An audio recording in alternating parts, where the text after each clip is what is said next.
Hello students, welcome back. आज हम लोग एक्सरसाइज 2.5 के क्वेश्चन नंबर 12 से कंटिन्यू करेंगे। आइए स्टार्ट करते हैं क्लास। इस क्वेश्चन में कहता है कि वेरीफाई करके बताइए कि क्या X cube plus Y cube plus Z cube minus 3xyz half of x plus Y plus Z X minus Y के whole square y minus Z के whole square plus z minus X के whole square के बराबर है।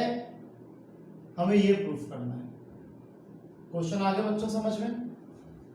तो देखिए, इस question में हम लेफ्ट हैंड साइड तो सॉल्व नहीं कर सकते, तो हम क्या सॉल्व करेंगे? Right hand side.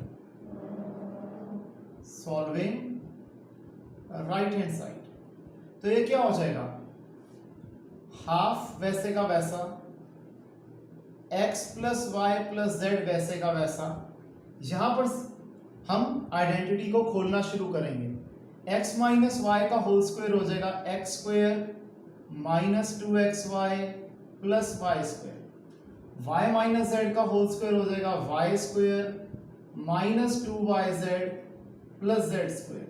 z minus X का होल स्क्वायर हो जाएगा Z square minus 2zx plus X square. Half of x plus Y plus Z X square plus X square 2x square Y square plus Y square 2y square Z square plus Z square 2z square minus 2xy minus 2yz और minus 2zx हमने वैसे के वैसे copy कर ली। आगे देखते हैं। ये हमने वैसे का वैसा लिख दिया। यहां पर सारी ही टर्म्स में 2 कॉमन आ रहा है, तो ब्रैकेट के अंदर अगर हमने सब में से 2 कॉमन निकाल दिया तो ब्रैकेट के अंदर क्या बचेगा? X square plus Y square plus Z square minus X Y minus Y Z और माइनस जेड एक्स। 2 से 2 कट गया, क्या बचा? X plus Y plus Z X square plus Y square plus Z square minus X Y minus Y Z minus Z X. अब हम देख रहे हैं ये तो आइडेंटिटी बन गई। कौन सी? a plus B plus C, A square plus B square plus C square minus A B minus B C minus C है। किसके बराबर होती है ये? A cube plus B cube plus C cube minus 3abc के। तो ये हो जाएगा X cube plus Y cube plus Z cube minus 3xyz। तो ये हमारा आंसर हो गया बच्चों। अब हम आ जाते हैं क्वेश्चन नंबर 13 पे। यहां पर कंडीशनल आइडेंटिटी का यूज है। हमें कहता है कि अगर x plus Y plus Z 0 है तो हमें शो क्या करना है कि x cube plus Y cube plus Z cube किसके बराबर होगा? 3xyz के बराबर होगा। यह प्रूफ करना है जी। आइए पहले हम इस पोर्शन को देखते हैं कि x plus Y plus Z अगर 0 है तो x प्लस वाई किसके बराबर होगा? माइनस जेड के बराबर होगा, राइट? क्यूब थी, हमने देखा, हमने नोटिस करा कि हमें आंसर क्यूब की फॉर्म में लिखना था, तो हम क्या कर देते हैं? Cubing both sides. हम यहां पर इस जगह पे दोनों left hand side right hand side दोनों जगह पे हम क्यूब लगा देते हैं। तो हो जाएगा x प्लस वाई का whole cube is equal to minus Z का होल क्यूब। अब यहां पर लेफ्ट हैंड साइड पे a प्लस बी के होल क्यूब की आइडेंटिटी लगेगी, जो कि होती है a cube plus B cube plus 3ab a plus B minus Z का क्यूब माइनस जेड क्यूब। अब बच्चों यहां पर एक बात हमने खास ध्यान रखनी है कि a प्लस बी के होल क्यूब की 2 आइडेंटिटी होती थी। A cube plus B cube plus 3a square B plus 3ab square वो भी होती थी, और एक ये वाली आइडेंटिटी भी होती थी। ये पर्टिकुलर क्वेश्चन इसी आइडेंटिटी सॉल्व होगा, दूसरी आइडेंटिटी से सॉल्व नहीं होगा। अब क्या कर लेंगे हम आगे, X cube plus Y cube plus 3xy, X plus Y किसके बराबर था, माइनस जेड के, तो हमने एक्स प्लस वाई की जगह लिख दिया माइनस जेड, और यहां माइनस जेड क्यूब वैसे का वैसा, X cube plus Y cube plus 3xy into minus Z, ये हो जाएगा minus 3xyz is equal to minus Z का whole cube, X cube plus Y cube minus Z cube इधर जाके plus Z cube, minus 3xyz उधर जाके plus 3xyz, यही हमें प्रूफ करना था, हेंस प्रूफ। यहां तक कॉपी करिए आप।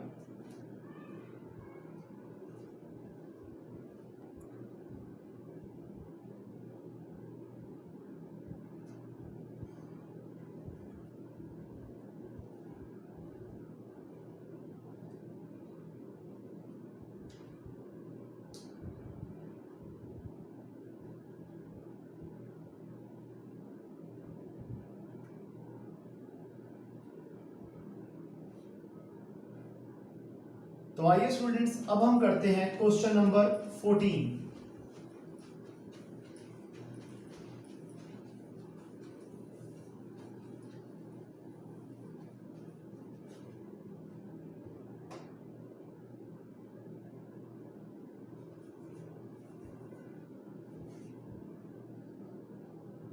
क्वेश्चन नंबर 14 के फर्स्ट पार्ट में कहता है कि without actually calculating the cubes, question number 14 में हमें क्या कह रहा है कि हमें एक्चुअली में क्यूब्स नहीं निकालने, यानी कि मल्टीप्लाई करके 3 बार मल्टीप्लाई करके क्यूब नहीं निकालने, लेकिन मल्टीप्लाई करने के बजाय डायरेक्ट आइडेंटिटी लगा के हमें इन पार्ट्स को सॉल्व करना है। जिससे फर्स्ट पार्ट है -12 का होल क्यूब प्लस 7 का क्यूब प्लस 5 का क्यूब। सेकंड पार्ट में कहता है यह है 28 का क्यूब प्लस -15 का होल क्यूब प्लस -13 का होल क्यूब।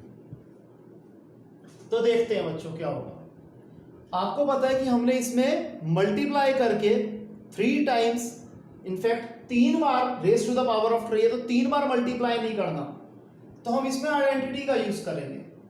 सबसे पहले मैं ले लेता हूं कि फर्स्ट टर्म हो जाएगी a यानी कि -12, सेकंड टर्म b हो गई 7, थर्ड टर्म c हो गई 5। Performing a plus b plus c, हम क्या कर रहे हैं, a plus b plus c करके देखते हैं। a है -12, b है 7, c है 5। अगर हम इसे सॉल्व करेंगे तो ये क्या आएगा, -12 और 7 प्लस 5 12, प्लस 12 और -12 होता है 0, 0 आ गया जी। तो अब यहां पर कंडीशनल आइडेंटिटी बन जाएगी, कौन सी, कि if a plus b plus c is equal to 0 है तो क्या होता है जी, a cube plus b cube plus c cube किसके बराबर होता है, हमेशा 3abc के बराबर होता है। a cube plus b cube plus c cube किसके बराबर होता है, 3abc के बराबर होता है। तो यहां पर क्वेश्चन हमें किस फॉर्म में दिया हुआ है, a cube plus b cube plus c cube की फॉर्म में दिया हुआ है। ये किसके बराबर होगा, 3abc के। 3 हमने लिख दिया, a की जगह a की वैल्यू, b की जगह b की वैल्यू, c की जगह c की वैल्यू। अब हम इन चारों टर्म्स को मल्टीप्लाई कर देते हैं। 3 इंटू -12 -36, माइनस हम ध्यान रखेंगे, 7 5 35, तो 36 को 35 से मल्टीप्लाई करते हैं, और ध्यान रखना माइनस हमने लगाना है। अगर हम इसे मल्टीप्लाई करते हैं तो यही आ जाएगा बच्चों, 5 इंटू 36 180, 3 इंटू 36 108, 1260 माइनस आ जाएगा। तो -1260 इज योर आंसर। एक और पार्ट करते हैं, कॉन्सेप्ट थोड़ा और क्लियर हो जाएगा। यहां पर ए हो गया 28, बी हो गया -15, सी हो गया -13। Performing A plus B plus C, A की जगह 28, बी की जगह -15 और सी की जगह -13। ध्यान रखना, हमने प्लस और माइनस को कभी इकट्ठे नहीं लिखना होता, इसलिए जब ऐसी टर्म्स आ जाती है तो हम माइनस वाली टर्म को हमेशा ब्रैकेट में लिख देंगे। तो ये हो जाएगा 28 plus minus -15 plus minus again -13 आ जाएगा। 28 में से 15 गया 13, 13 में से 13 गया 0। अगेन हम क्या देख रहे हैं, यहां पर आइडेंटिटी बन रही है कि अगर a plus B plus C 0 के बराबर है तो a cube plus B cube plus C cube किसके बराबर होगा? 3abc के बराबर होगा। किसके बराबर होगा? 3abc। 3 a की जगह a की वैल्यू, b की जगह b की वैल्यू, c की जगह c की value. 3 into 28 84, minus minus plus हो जाएगा। 15 इंटू 13 195, तो 195 को हम 84 से मल्टीप्लाई कर लेते हैं।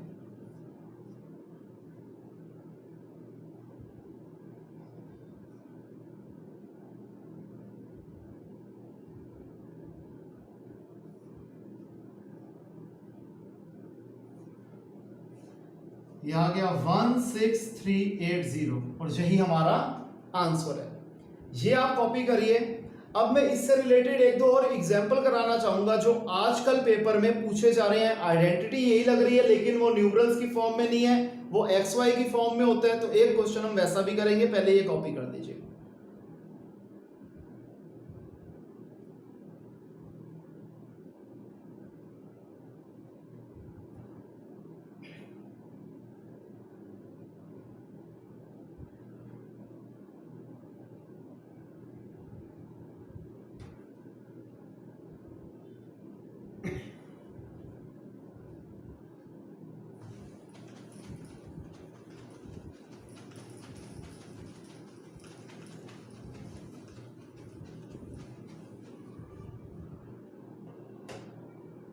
तो मैं अपनी मर्जी से एक एग्जाम्पल क्रिएट कर लेता हूं। 2x माइनस 3y का whole cube, 3y minus 4z का whole cube, 4z minus 2x का होल क्यूब। ये क्वेश्चन है हमारे पास, अज्यूम कर लेते हैं। और क्वेश्चन वही है कि without actually calculating the cubes find the value of this. तो हम सबसे पहले क्या करेंगे, एबीसी अज्यूम करते हैं। ए हो गया 2x माइनस 3y, बी हो गया 3y माइनस 4z, सी हो गया 4z माइनस 2x। तो using identity performing a plus B plus C, हम सबसे पहले यहां क्या करते हैं, a plus B plus C करके देखते हैं। a है 2x माइनस 3y, b है 3y माइनस 4z और c है 4z minus 2x। 2x minus 2x minus 3y plus 3y, 4z minus 4z, सब कट गया, आंसर क्या आ गया? 0। फिर हम लिखेंगे if a plus B plus C is equal to 0 है, then a cube plus B cube plus C cube किसके बराबर होगा? 3abc के बराबर होगा। तो a cube plus B cube plus C cube किसके बराबर होगा? 3abc के बराबर होगा। क्वेश्चन हमें a cube plus B cube plus C cube की फॉर्म में दिया हुआ है, ये किसके बराबर होगा? 3abc, यानी कि 3a की जगह 2x माइनस 3y, b की जगह 3y माइनस 4z और c की जगह 4z माइनस 2x। तो ये हमारा आंसर है। इसे कॉपी करिए।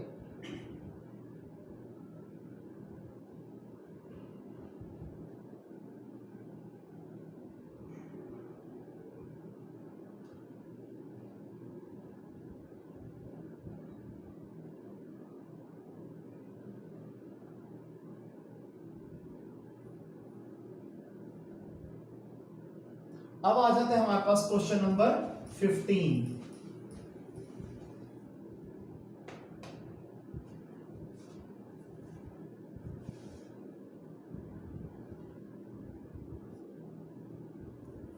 बताओ कि पॉसिबल एक्सप्रेशंस लेंथ और ब्रेड्थ के क्या होंगे अगर हमें क्वेश्चन में एरिया दिया हुआ है।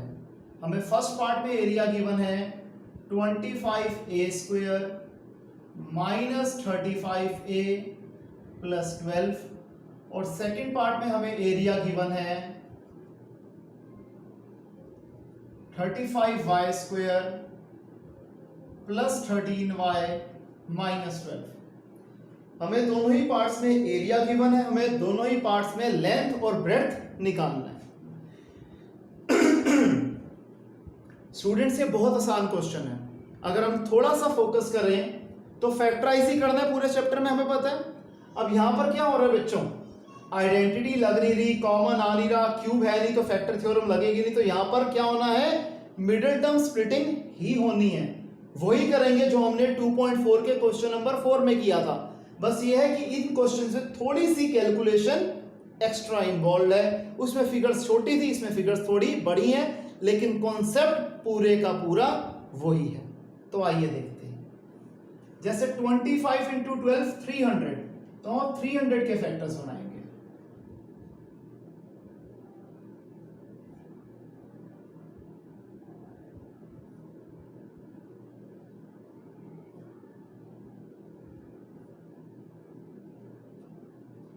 अब इन फैक्टर्स को इस तरीके से अरेंज करना है कि -35 आ जाए, राइट। तो हम क्या करते हैं, 2 2 ज़ा 4, 4 5 ज़ा 20 और 3 5 ज़ा 15। 20 और 15 35 होता है। हमें माइनस चाहिए तो हम क्या करेंगे, -20a और -15a, क्योंकि a की फॉर्म में लिखना था। तो 25a स्क्वायर वैसा का वैसा -20a -15a प्लस 12। ठीक है जी।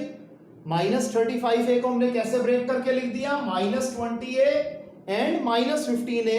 इसको हम चेक भी कर सकते हैं कि -20a इंटू -15a ये हो जाएगा +300a स्क्वायर। वही चीज चाहिए थी हमें, 25 इंटू 12 300 और a स्क्वायर। और अगर हम इसे ऐड करते हैं तो -20a एंड -15a इज -35 है, राइट। अब हम देखते हैं पहले दो नंबर में कॉमन क्या आ रहा है। 5a कॉमन आ रहा है जी। 5a को 5a से मल्टीप्लाई करेंगे तो 25a स्क्वायर आ जाएगा। 5a को -4 से मल्टीप्लाई करेंगे तो -20a आ जाएगा। अगली दो टर्म देखिए, जो थर्ड टर्म होती है इसका साइन हम कॉमन निकालते हैं, यानी कि माइनस तो कॉमन आएगा ही आएगा।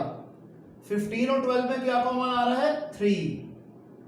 अब देखते हैं जी, -3 को किससे मल्टीप्लाई करें, -15a आ जाए। बिल्कुल ठीक, 5a से मल्टीप्लाई करेंगे। -3 को किससे मल्टीप्लाई करेंगे, +12 आ जाए। -3 को -4 से मल्टीप्लाई करेंगे तब 12 आएगा। और हम क्या देख रहे हैं, दोनों ब्रैकेट में आंसर सही आ रहा है, सेम आ रहा है, यानी कि आंसर हमारा एकदम ठीक है। तो दो ब्रैकेट का एक ब्रैकेट बनता है और दूसरे ब्रैकेट में हम क्या लिखते हैं, जो ये वाली टर्म होती है। तो आंसर हो जाएगा 5a - 3 और 5a - 4। Therefore length and breadth are 5a - 3 and 5a - 4। Clear है बच्चों। आगे देखते हैं, थोड़ी और क्लियरिटी हो जाएगी, थोड़ी और प्रैक्टिस हो जाएगी। 35 इंटू 12 420। 420 के फैक्टर्स बना लेते हैं जी, कोई दिक्कत नहीं है।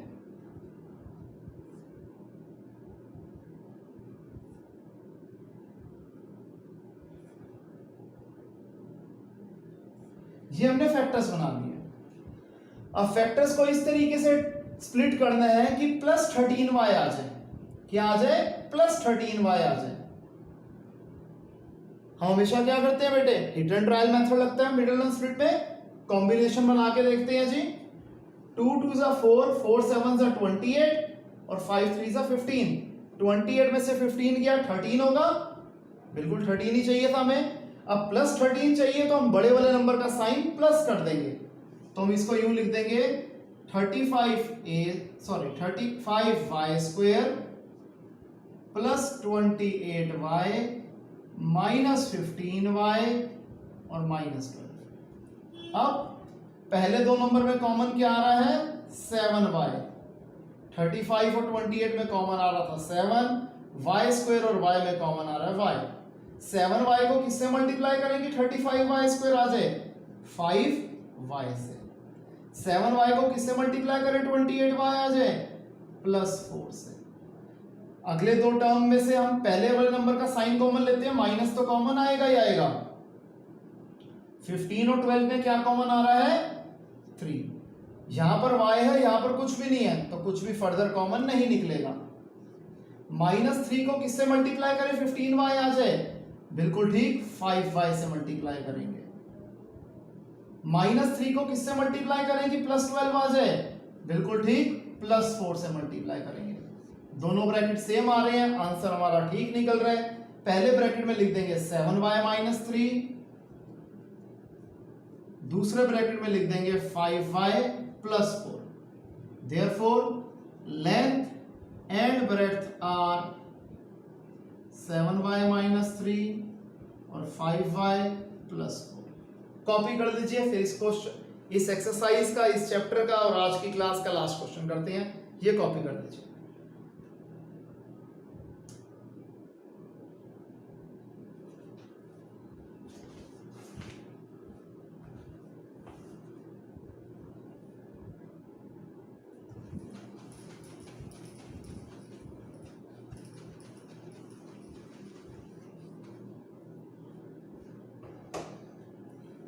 तो जी लास्ट क्वेश्चन में हमें कह रहा है कि हमें वॉल्यूम गिवन है, हमें लेंथ ब्रेड्थ और हाइट निकालनी है। हमें वॉल्यूम गिवन है, हमें लेंथ ब्रेड्थ और हाइट निकालनी है। तो फर्स्ट पार्ट में हमारे पास है volume is equal to 3x² - 12x, और सेकेंड पार्ट में हमें वॉल्यूम गिवन है 12ky² + 8ky - 20k, राइट। ये हमें गिवन है। अब इस क्वेश्चन में कॉमन क्या निकल रहा है बच्चों 3x कॉमन निकल रहा है। बहुत आसान क्वेश्चन है। तो 3x × x is 3x² and 3x × -4 is -12x। ठीक है जी।